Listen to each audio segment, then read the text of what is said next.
Cultivate Ag, where ideas take root and innovation grows. Hey y'all, I'm Hannah Michael, your host of Cultivate Ag Podcast, brought to you by Clemson University's Cooperative Extension Service and CU Cats. Each episode, we dig into what's shaping the future of farming in South Carolina and beyond. Let's get into it. We're closing out our flavorful conversation on fruits, vegetables, and value-added innovations in South Carolina. The panel will share how producers are branching out, getting creative, and increasing profitability through processing, diversification, and tech. Let's talk about growing your operation beyond the basics. You can look around the room and your watch. So this is going to be some tough sledding, yeah, because I know it's getting late in the day. But the hope you and I both have is we got great speakers on this panel, and so I know there's going to be some good discussions. So I think what I'll do, you kind of watch the flow of the events here already. What I might do is just set a little bit of context, share some data, and we'll talk about that for maybe a few minutes, and then we'll move into the panel discussion. And I've got 2 or 3 questions that we'll kind of work our way through. But again, the secret sauce, as you've kind of seen already today, is really your engagement and making sure we're kind of hitting on things that you guys see as being of importance. Kendall, is Kendall in here? Is he in the hall? Hey, bud. Depends on what you're going to say. Yeah. Well, just to clarify a few things. I mean, this has been a tag team effort when we started down this path. 2.5 years ago, I guess it was, when this concept first kind of came up. So, but it is exciting to see this kind of come to fruition.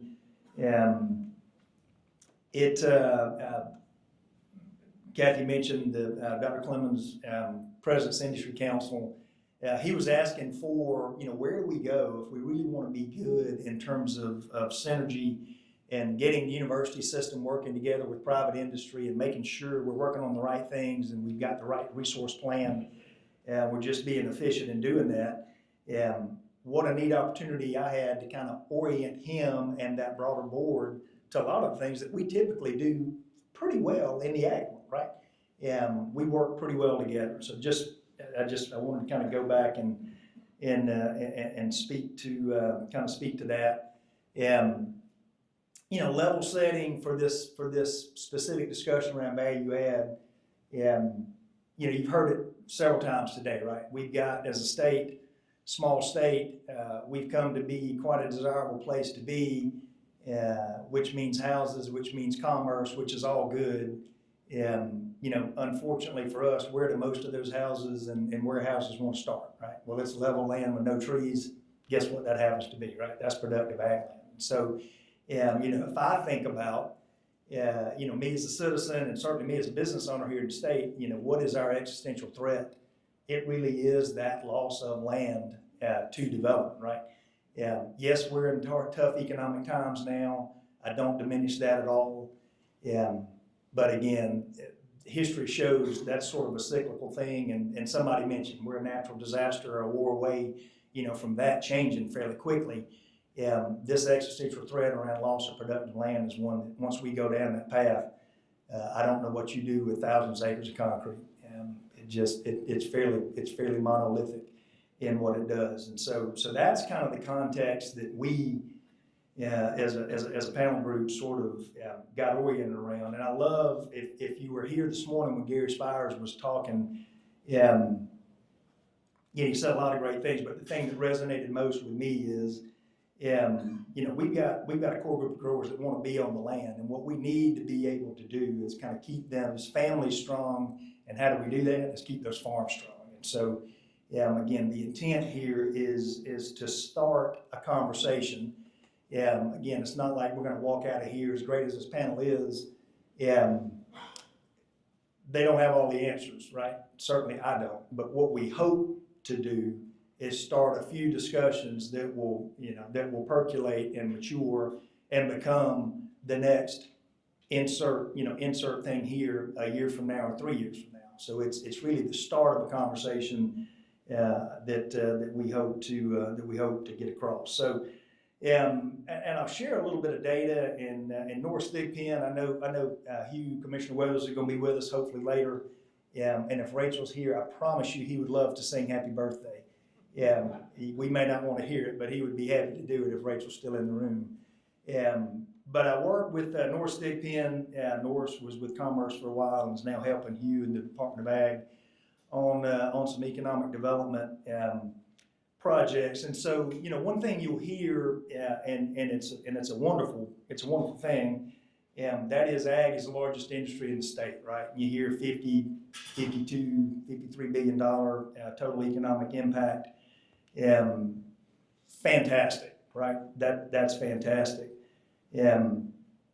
If you look at one thing I was interested in is how do we as a state then begin to stack up relative to some other states, around just the value of produce coming off the farm gate. And so Norris helped me pull some numbers together, and if you just benchmark California, if you look at cash receipts coming off the farm, and this is crops and animals, California would be number one at about $60 billion of cash receipt, plant and animal. North Carolina is number 9 at 16. Georgia would be number 15 at about $12.5 billion. South Carolina would be 35th at $3.6 billion. So if you know anything about geography, look at South Carolina, look at the state of California, it's different. So we really need to start looking at this in terms of dollars per acre. And so again, Norris did his magic math, which was super helpful. So if you dollarize those farm gate receipts per acre, South Carolina pencils out at about $1,600 of cash receipts per acre. Where's California? California is about $2,500. North Carolina is about $2,100. And Georgia is about $1,250. So again, the real point out of that is at 4.5 million acres, we're not California, we're not the I-states in terms of land mass. So if we really start looking at productivity per acre, we're doing okay. But if you reference North Carolina as a neighbor, and certainly you reference California, seems to indicate, at least to me, there's some pretty clear things that we could be doing to really get more value on the farm. And again, a few comments that have just kind of bubbled up this afternoon is, that's how we begin to sort of eat the elephant of this loss of ag land, is we've got to have a better alternative than $10,000, $20,000 acre development. And the way we do that, again, is to start to create and I think keep more value on the farm. So again, many of you know, again, nothing new here, right? The Department of Ag, I think, has done some really good work around economic development over the last several years, and I'll just hit a couple of those points. So since January of 24, we've had about $340 million of investment in the state of South Carolina. What are we getting from that? It's about $100 million worth of product increased value from products produced here in the state, about 650 or 700 jobs. And it's going across a range of products from cold storage to grains to poultry. So again, there's work taking place there, right? That's kind of the point. There's some work taking place. If you go back to those numbers, if we're $1,600 an acre, North Carolina's $2,100, California's $2,400. Again, there's still some work to do. So that's really what I wanted to do, just in terms of sort of setting context around the discussion. I'm going to start talking a lot less, so you're just hold with me here just a minute. We're gonna be engaged in a great panel here. You'll see I'll do a bit of introduction, and then I'll ask the panel members just to kind of add to what I miss. But hopefully what you see is a good broad brush from industry in the state. So we've got veggie production represented, we've got poultry production, we've got beef, and some row crop as well. And so again, we're trying to get a fairly broad brush look at this. So I'll start with Thomas Hunter. Thomas is to my left, you're right. Thomas serves as co-president of McCall Farms, oversees a pretty wide area of responsibility around supply chains and operations. kind of came to that with a different background. A lot of time spent in healthcare in some key roles. Clemson grad in a degree from MUSC as well. So again, great resource in the state in terms of veggie production. Thomas, anything you'd add to that I didn't hit on or expand on?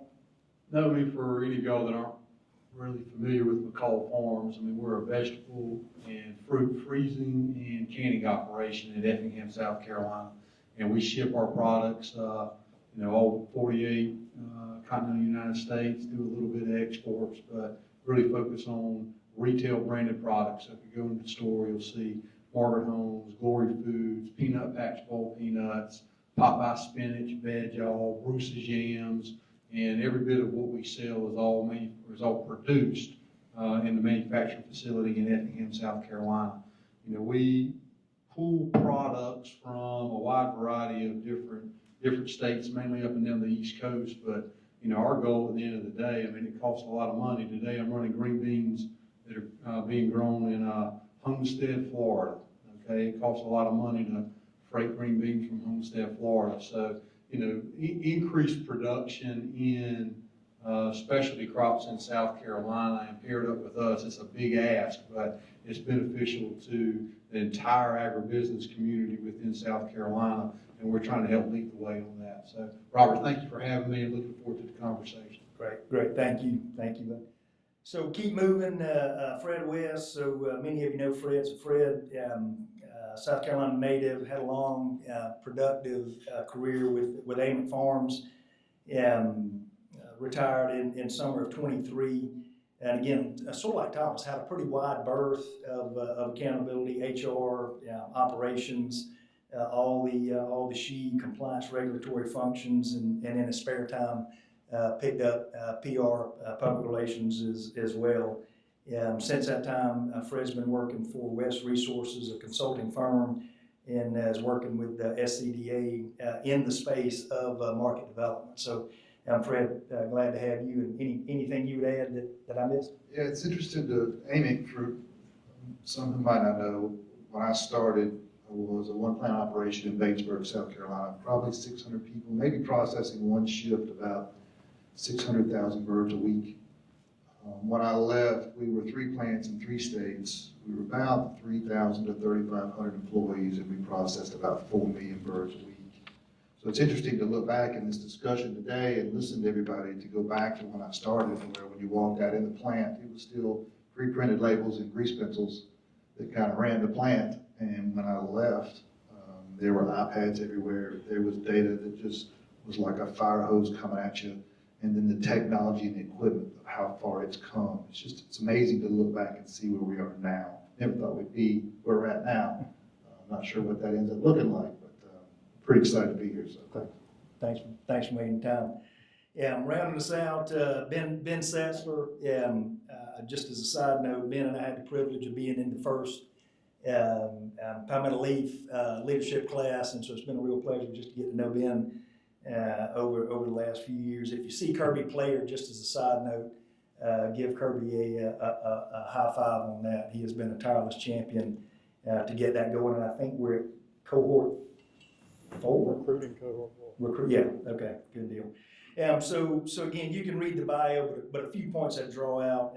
Ben, farmer, owner of Highbrow Beef, specializing in curated beef experiences. And again, if you think about this subject, value add, real marketing, some real cool marketing there, just to kind of call that out. Third generation farmer. Ben's been out on his own and really involved in building a South Pole cattle genetics business, cow-calf operation, broiler farm. And I'll tell you the other thing, if you're in any industry meeting, particularly as it pertains to soil and water conservation, you're going to see Ben involved. And so really giving of his time and many talents. And so Ben, we appreciate you giving us some of that today. So anything else you would add that I missed? No, first appreciate you having us here. I think this is a good conversation to have. Appreciate everybody being here. I tell everybody all the time in different industries, y'all have never seen a group of people that will come to a meeting and contribute like people in the agriculture industry. But no, as far as myself, we're here for value-added products. That's one thing I specialize in now, but I've been on both sides of the coin and still am. Brad and I share a history in poultry. My family's been in the poultry business since the 30s. That's kind of where I got my start. But my passion is cattle. I always say I'm in poultry because I like to pay the bills. I'm in cattle because I like cattle. Well, you got the mic, man, we'll just pick it up from there. So we're gonna do a little, I've got about 2 or 3 questions. And really this first one is just, with some pretty divergent but representative cross-section of the state in terms of industry. Can I talk a little bit about what are you doing today around value add and kind of what's working? Because we're going to go to the inevitable, what's not working in a second question. But what are you doing and what are you seeing pay off today? Sure. The whole mission behind hybrid, I guess I got a little disillusioned with the cattle industry. Who all in here grows cattle or is closely involved in growing cattle? There we go. Shockingly small number. Thanks, brother. Well, a little more explanation required. Then when you grow cattle, you sell cattle, you kind of have one main option these days, you're going to sell them at auction. You don't know what price you're going to get. You're crossing your fingers, you're hoping for the best. You're trying to add a little bit of value in the same way that everybody else that sells cattle is also trying to add value. If everybody's adding the same value, you're not really adding value. So I decided to go out on my own, try to have a little more control over what I was selling, what price I was charging for it. I felt like we did a good job growing cattle, but I never saw a steak out of those cattle. I never knew what kind of job we truly did with the end product. And so this kind of brought the whole thing in-house. So, where most cattle farmers sell a live product, I sell that same product in frozen pieces. So that's how I add the value. I try to sell a premium product. When people eat my steak, if their reaction is not, this is not the best steak I ever had, I'm highly disappointed. Our goal is to always have a premium product, and that is another way we add value. My beef does not cost the same as what grocery store beef costs. I always say, it's pretty rare people know when they come to me they're not going to get cheap beef. But I always say, nobody goes to buy a Ferrari and says, well, I'm surprised this is not the price of a Toyota. You get what you pay for. As far as a little more value added, I've just kind of gotten into beef tallow, beef broth. I'm looking into tallow-based skincare type stuff. All these ways to use as much of the animal as I can, keep everything in-house, keep control over the whole supply chain, and even add more value to that animal once it's back in my hands. Good deal, man.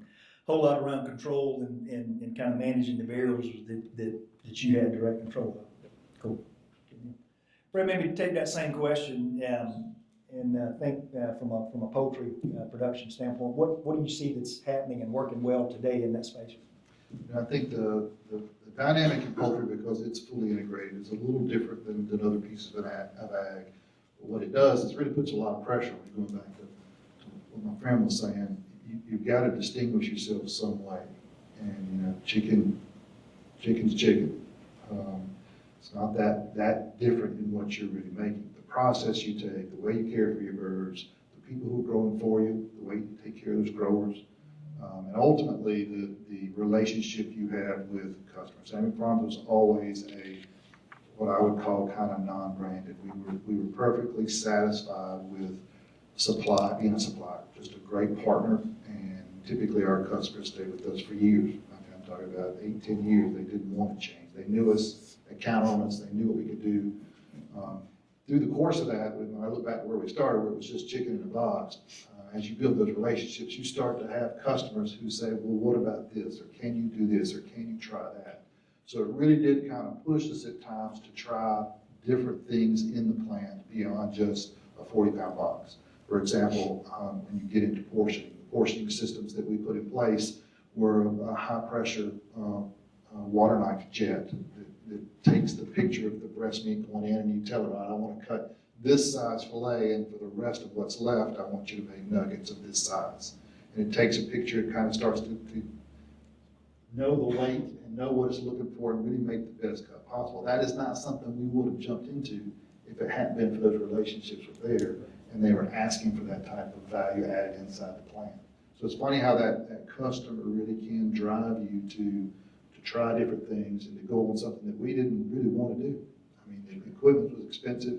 Those maintenance guys we had were wonderful people, and they had a hammer, duct tape, and zip ties. That's all they needed to fix a piece of equipment. But when you put in a DSI that's literally computer driven with cameras and vision systems, you saw maintenance guys walking up with a mouse and a keyboard. It was just a whole different dynamic that we had to adjust to. So that's the kind of things you do in the poultry industry, I think. But beyond actually creating a further processing type operation, that's the kind of value add you're really trying to do in poultry. Fantastic. Kind of market customer back. Thomas, take same question. Yes, on McCall Farmers, I mean, our value add that we think we bring to the product is it's pre-seasoned. So seasoned southern vegetables, and that differentiates us from the other products that are out there in the marketplace. And, you know, when you think about it, you go into the grocery store, a little bit what Ben was saying is, you know, we think it's a premium product. And, you know, canned vegetables, unfortunately, are seen as a value product today, as rather than a cost-conscious high nutritional option. And we are a premium option in a value category, and that's difficult at times, particularly when we go into you go into Walmart, or you go into just the huge drive for private label store brands that are out there today really puts a squeeze on the branded products. I mean, somebody like a Del Monte, I mean, they are in so much financial trouble right now, it's not even funny. That's a brand that is going to exist in some other form or fashion years down the road. And, you know, we've been doing a lot of things like AMIC has. I mean, putting in, you know, the technology to help us automate. And, you know, you said duct tape, zip ties, and a hammer. I mean, with us, it's a 7/16" wrench, a pair of channel locks, and a flathead screwdriver. So it's the same kind of thing in trying to convert our manufacturing operation to be able to do that. The amount of money that we've invested in McCall Farms over the past 6 years in visual sorting technology to be able to get, whether it's a discolored hole of a peanut, stems out of green beans, or black spots out of sweet potatoes, have helped us allow us to be able to handle some of the problems that we run into over the years. But you know, being a premium product in a value category and trying to partner with growers across the state and across the region to be able to give them other options other than traditional row crops is something that we take very seriously, and something that we want to continue to develop. And the big picture is get more products to be able to get grown in South Carolina, so that we can give more acres and more pounds to people, and then you know, reduce freight costs. Fantastic. I mean, definitely some themes there. So tell us why you got the mic. We'll kind of flip that coin over. So, you know, your point there, the desire, you know, have more production here.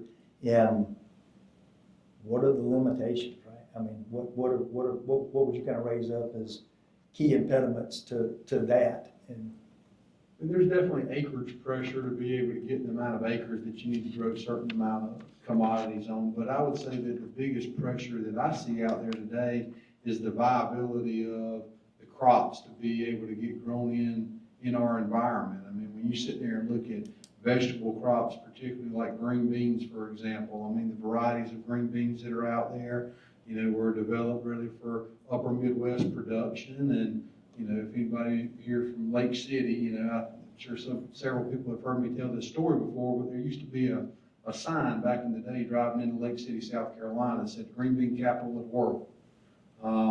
You know, what I'll tell you is that we run green beans from about mid-March all the way through mid-August, all up and down the East Coast, and the lowest yield per acre that we get year in and year out is from the green beans that are grown in the state of South Carolina.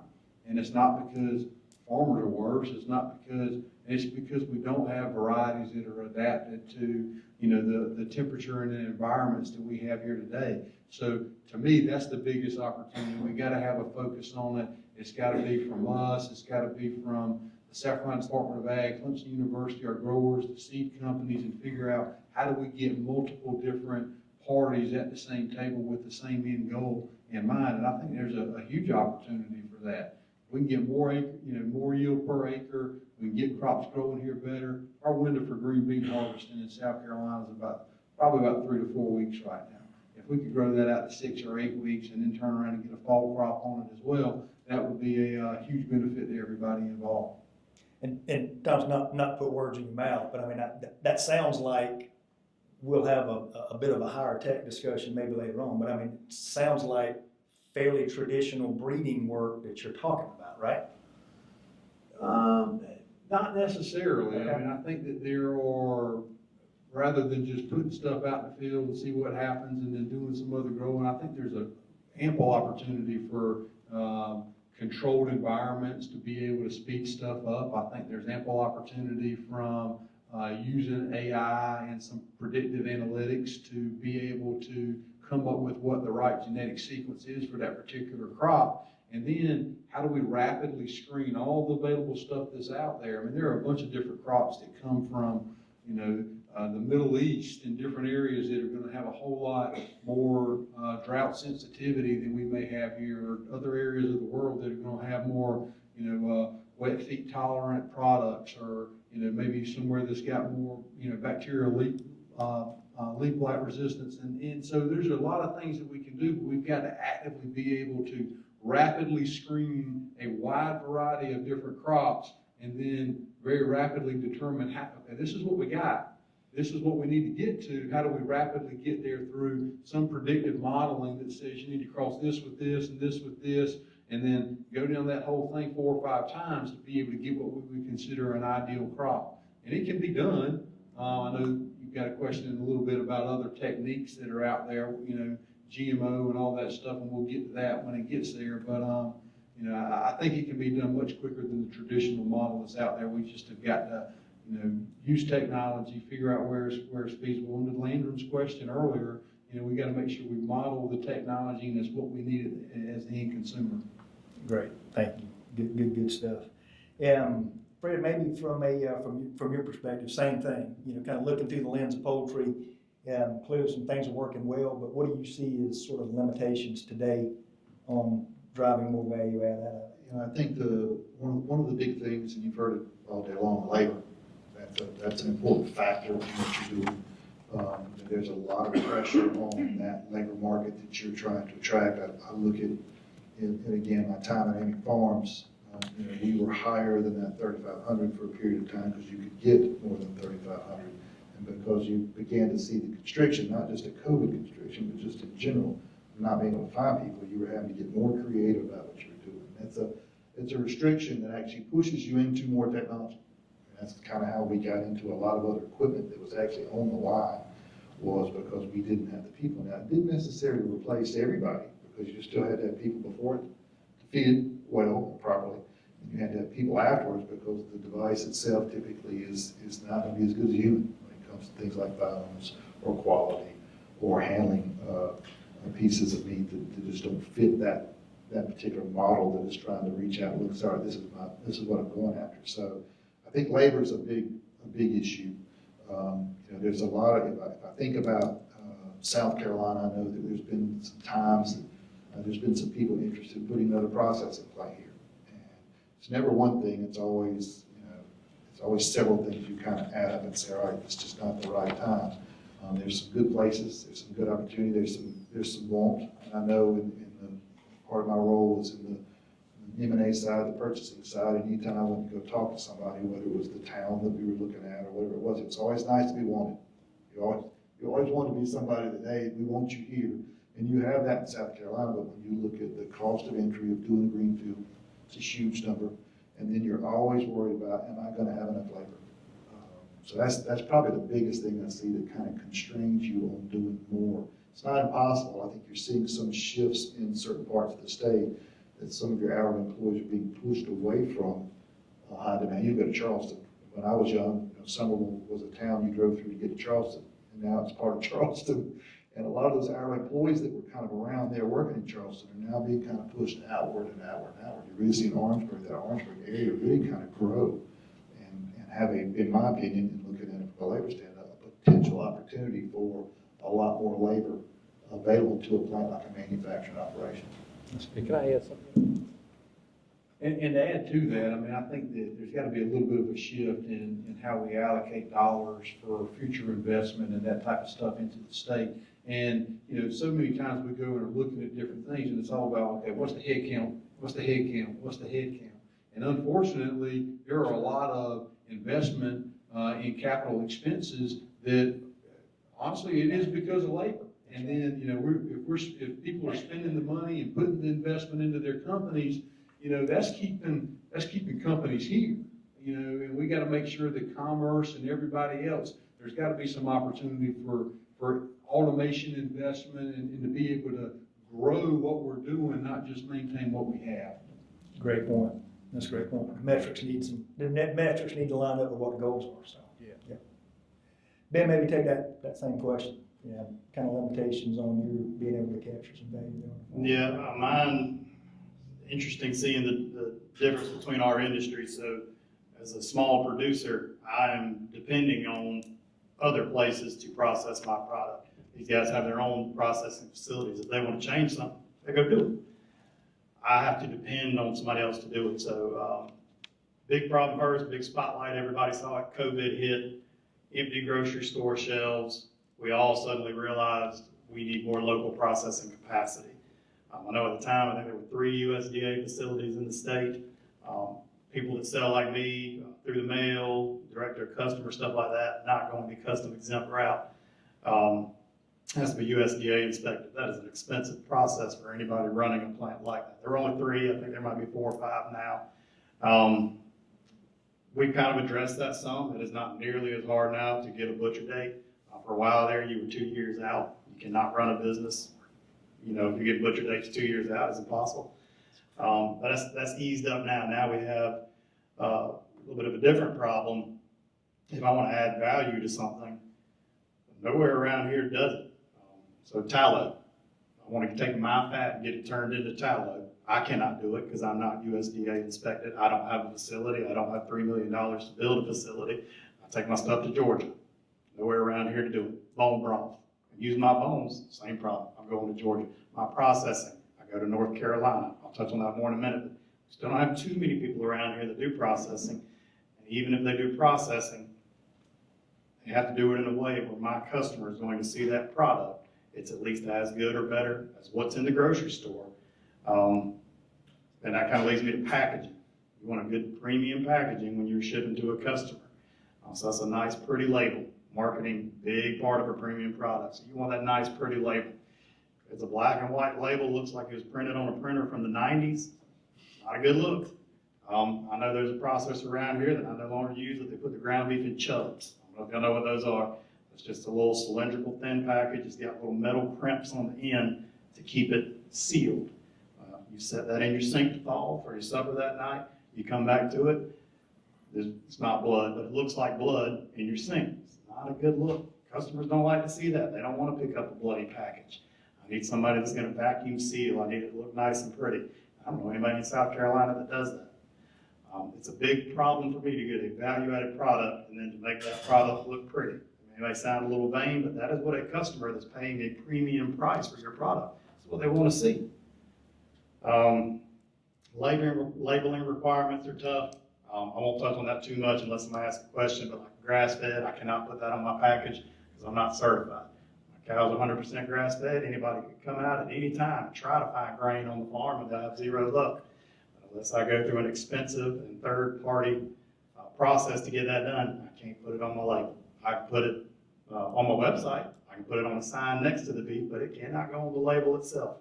Wish I could do that, and I can. It's just expensive, and it's already a tight margin business. You got to draw the line somewhere. Alternative markets. One thing we see, I have to grow just about all of my own beef because basically every farmer in the state, rightfully so, it's how I thought up till a couple years ago. You're going to sell a cow, you're going through an auction lot or a video auction. That are basically your options. I mean, people know that there's some people out there that will pay a premium dollar, me, if you will grow your cows in a certain way that satisfies my requirements. I will pay more than the auction house. You know, depending on what they are, I sell grain-fed beef too. If you can show me where you don't have any hormones, no mRNA vaccines, which is not a thing for cows, but customers ask me that all the time. I tick all these certain boxes, That is a market that cattle farmers can take advantage of, not just me, other people around the state. They can take advantage of, get a premium price, and they don't have to go through just our one traditional outlet. Make a little more money, great for smaller farmers that aren't selling by the load lot, by the truckload. I've sold a lot of loads of calves in my day. It's a lot more fun to do it this way. But you know, if we don't know that those opportunities are out there, other farmers besides me cannot take advantage of them. And I tell you, running a website, y'all have people to do all this stuff. I kind of have to run my own website. I don't know anything about websites, y'all. Marketing, I don't know much about marketing. All these kinds of things. Other farmers might not sell direct to consumer because they don't want to do those things, and I don't blame them. It is no fun doing those things to me. I like to be a farmer. If they have companies like me and other people around the state that sell beef, those farmers can grow the beef, sell it to the guy selling it their website, and that farmer doesn't have to worry about all of that extra fluff. They can just worry about farming. So there are other opportunities out there. We just need to communicate that they are there. Great point. So Ted, looking at the clock, I might, let me just steal a Ronnie Summers play here and maybe get a few questions from the audience. We won't just hold it till the last. So anybody got one burning you right now?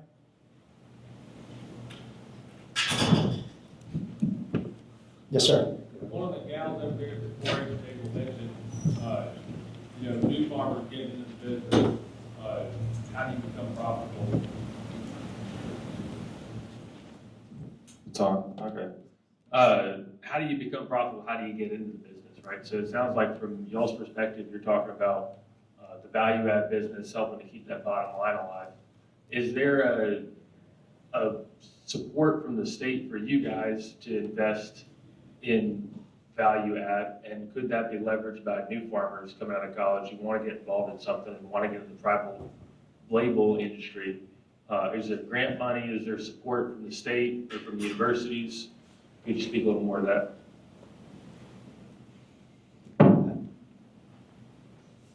I mean, I guess that might be a good question for Commissioner Weathers here in a little bit. For us, I mean, there definitely are some benefits out there for the amount of product that we get from the state of South Carolina and how much, grows year over year. But as far as anything specifically about younger farmers, no, there's not. The biggest thing is, we got to find people that are going to be in for it for the long haul, because for us, it's an investment to be able to, for the farmer to be able to grow with us. There are a lot of different equipment needs that are different than what your traditional things are when you're harvesting collard greens and turnips and kale. It's just different than your standard combine. So it's something that we need to continue to do and work on, but make sure we got the right soil type and the right farmer that's young and has got a family to support and wants to grow it. And those are the type of people that we're looking at trying to partner with over the years.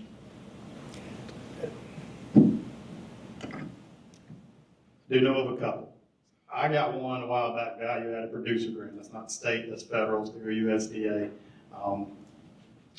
I think the way the grant works these days, you can get up to $250,000 for anything that's not related to the farming. So basically it can help pay for anything after, in my case, you drop that cow off at the butcher shop. When you get it back, you use it for marketing, labeling, website fees, labor, buying freezers, whatever. I mean, that applies to any business, not just beef. That's a pretty big one. Like I said, I think it's up to $250,000 you can get on that.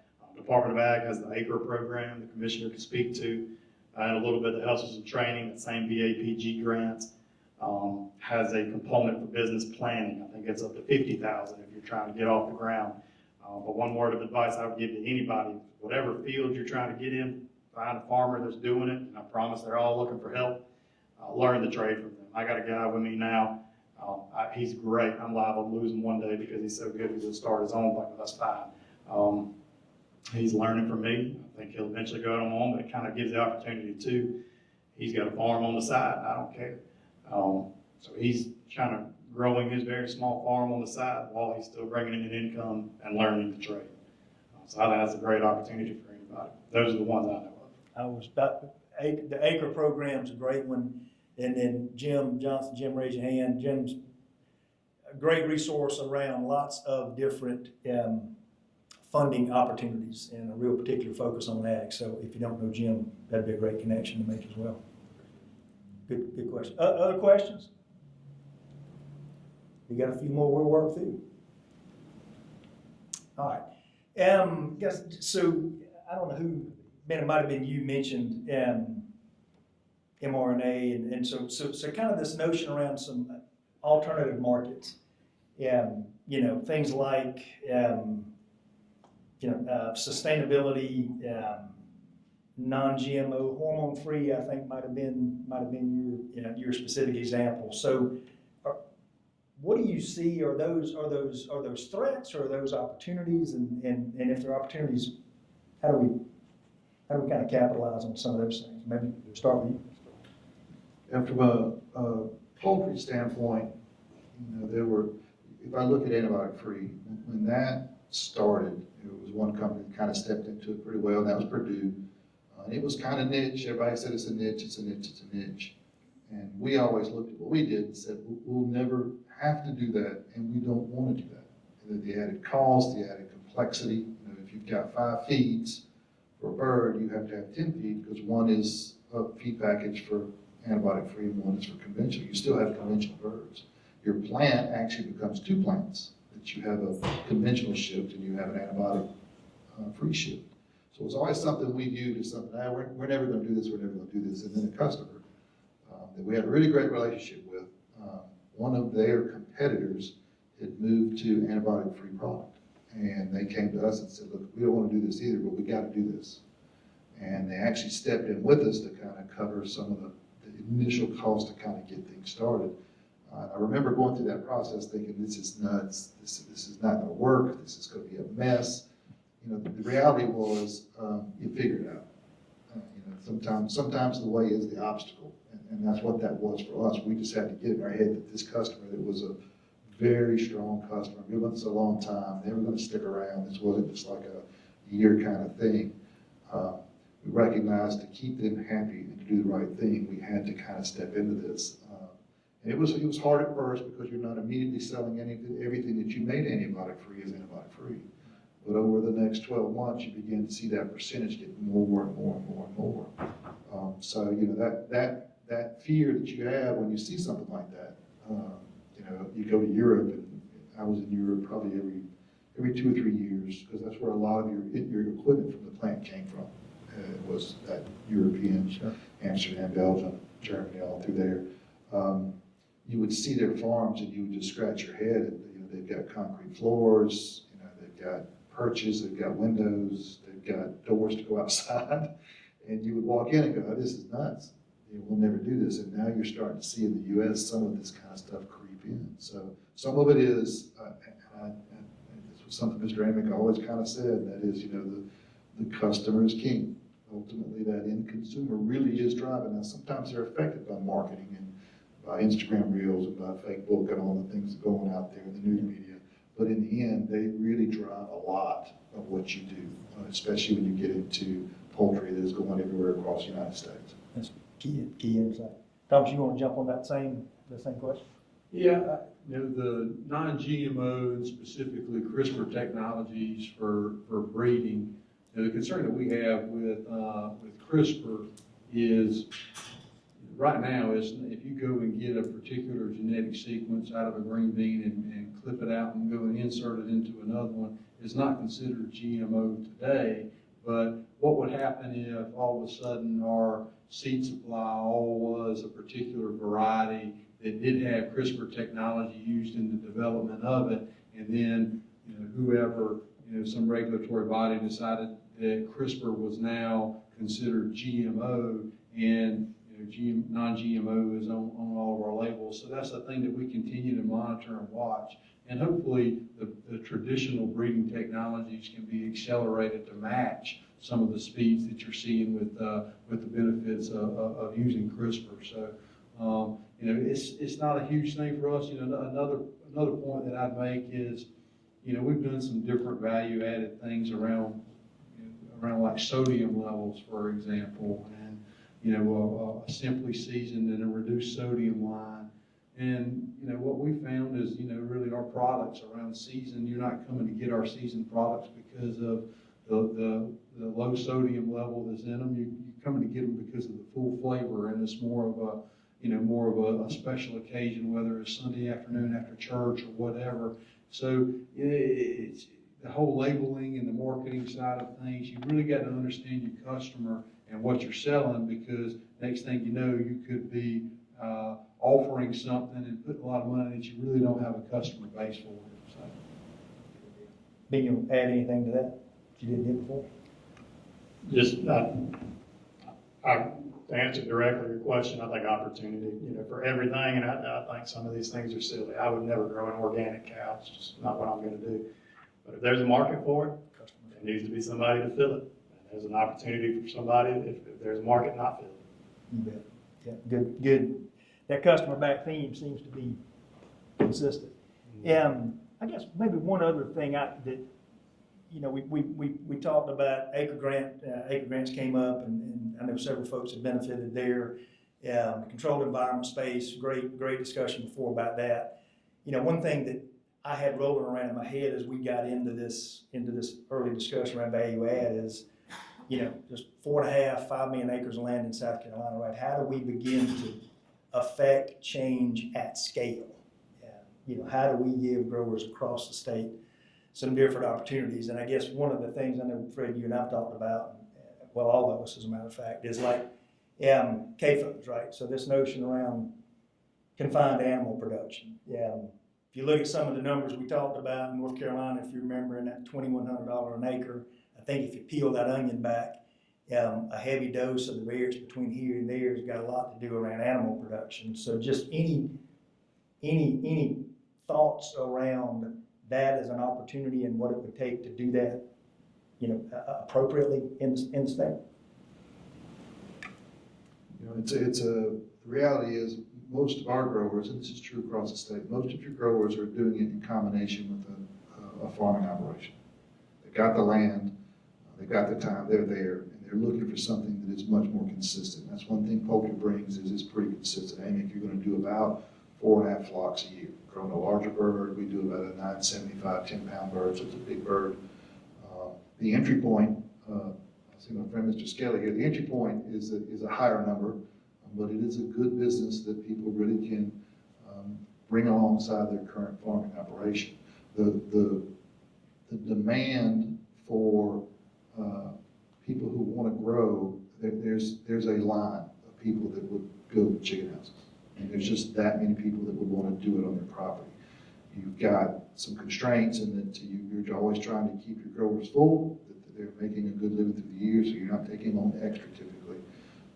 If you look at some of the challenges of building a greenfield operation to start up a live operation side, so as VP I handled through the years, I handled just about everything, but even the live and the processing side, to crank up a live operation is a pretty big notion. It's a lot of people stepping into something that's got a lot of risk to it.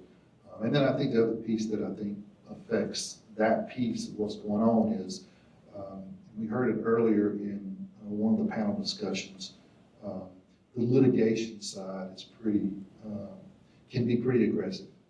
That's rare, but when it does happen, their goal typically, the people who are against, say they go through the permitting process, they get approved, they get out. You know, there are mechanisms and processes they can use to kind of have their case heard. And what you see is with a lot of those folks, the method to their madness is just to slow everything down, just to make it so painful and so long that you just basically say, I want to move on with my life.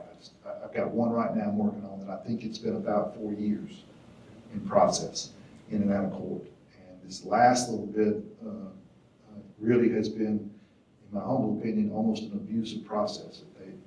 They've got money.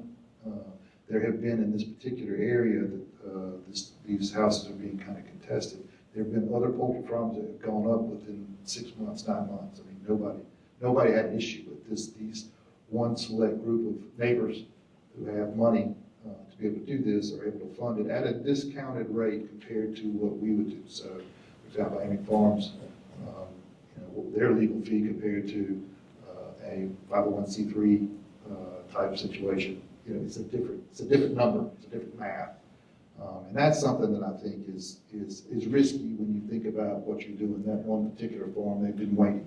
You can't, the last part of the administrative law court case, we actually won, and their motion to review was dismissed, which we technically could go and say, okay, we've got a permit, we could build houses, but when they go to the appeals court, you don't know what's going to happen there. So it freezes people, and that's something that I think is very difficult. That can be used for other parts of agriculture. So I think it's people see, okay, this is what they did to stop that, so maybe we can use that same method to stop whatever operation they want to stop. And there are some people that will fund that, and some organizations that will do it at a discounted rate that can make it very painful for you.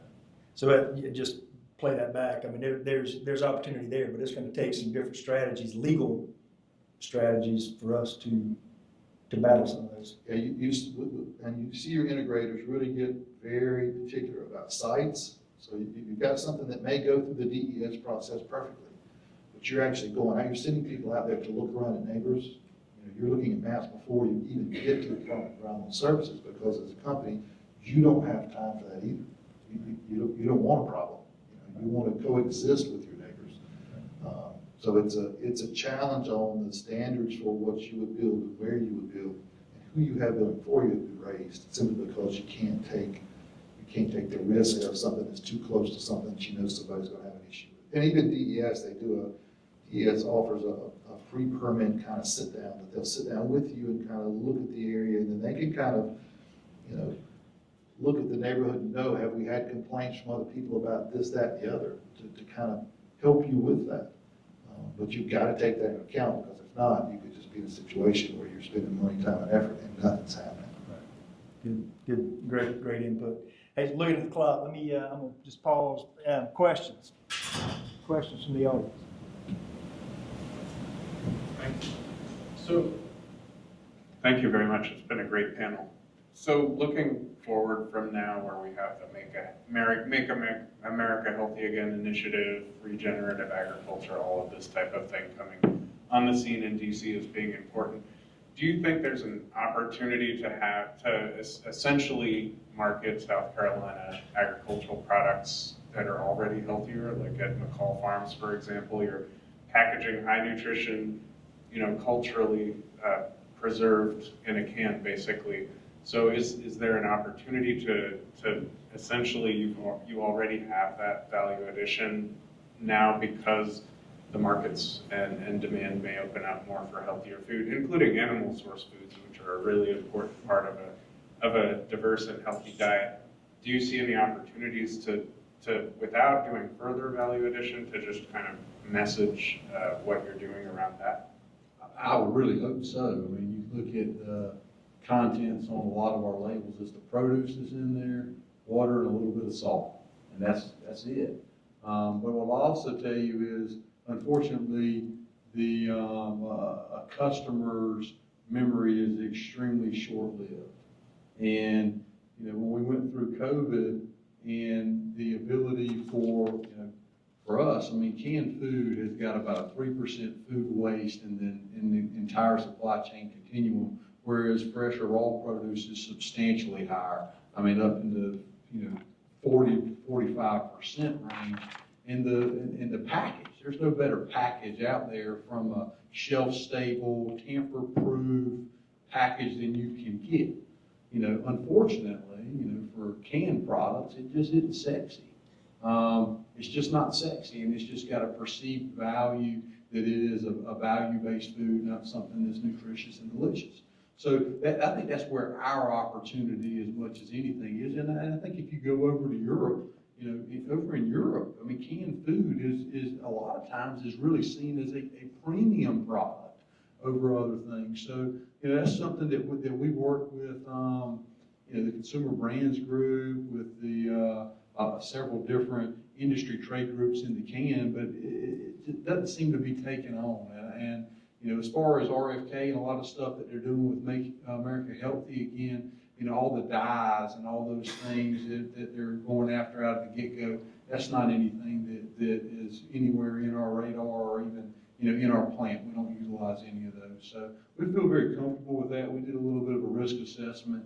Once he started coming out, we've got our ears open on it. But right now, there's not a single product that we put into our cans that we're worried about being on his chopping block today.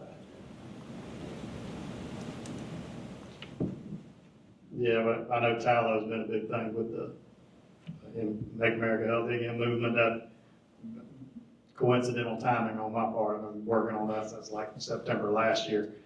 But, we already pushed the healthy side of things. We've had tests done on our meat labs to show superior fatty acid profiles. It's not really going to change much of what we do. If people want to buy the tallow, happy to sell it to you. I'm not a nutritionist. I have no idea if it's any more healthy for you, but I'm happy to grow it. Good, great question. I mean, marketing was a theme through that, I think. Yeah, other questions?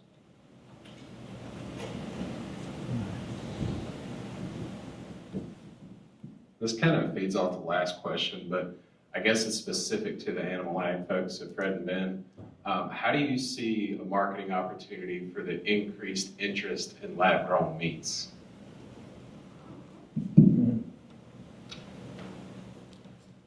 Thomas was talking about ingredients in their canned goods a minute ago, very, very simple.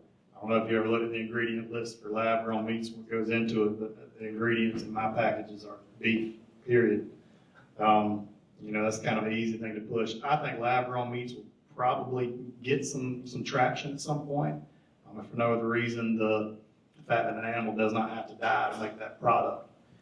But I think it's going to be a kind of hard sell to say that this thing grown in a lab. If you've ever kind of seen a little bit of the process of what it takes to do that, it's kind of gross. It'll get some traction eventually. At one time, when GMOs came out, nobody was going to eat a GMO. Now about every piece of corn in America is GMO. So it'll be a marketing thing. I do think it'll be a challenge down the road, but I think it's a ways out. You see in the state, there's some legislation about the labeling of that, which is key because it's so easy to get confused. If you're looking at Facebook and it's a slam, it can sometimes, persuade you of different things, but when it's on the label, I think that's the thing that helps an end consumer. If you look at the Impossible Burger, it was going to be the next greatest thing in the world. And it's got a niche, it's got a place, it's got a foothold, but it's really not taken over. Some of that is cost, some of that is ultimately, I think people begin to think about where does my food come from? You see, I think, an instinct of I want something clean. I mean, poultry plants, it's a pretty clean label. That's what we've always kind of sold. It's pretty simple. So I think some of that is I'm not saying it's going to come and go. I think there'll be some people that do it, and maybe people with more discretionary income than most folks that want to lean into that, or people who just are committed to it and they're willing to put more money to it. But I think your individual consumers tend to want to focus on the value, the quality, the safety of it, and a cleaner label is just all three of those things. Maybe one last question. I see the commissioner's joined us, so I definitely don't want to cut his time short. So. One last one? All right. Guys, I guess we'll draw this to a close. Let me just say again, panel, thank you guys, some great insights, and again, I appreciate you making the time. I would reinforce where I started. I hope this is the start of a lot more discussions and some actual planning on what we do going forward to affect value add, not just think back to what a great meeting this was. I hope it spurs some ideas that turn into results as we get together next time we do this. So with that, thank you guys.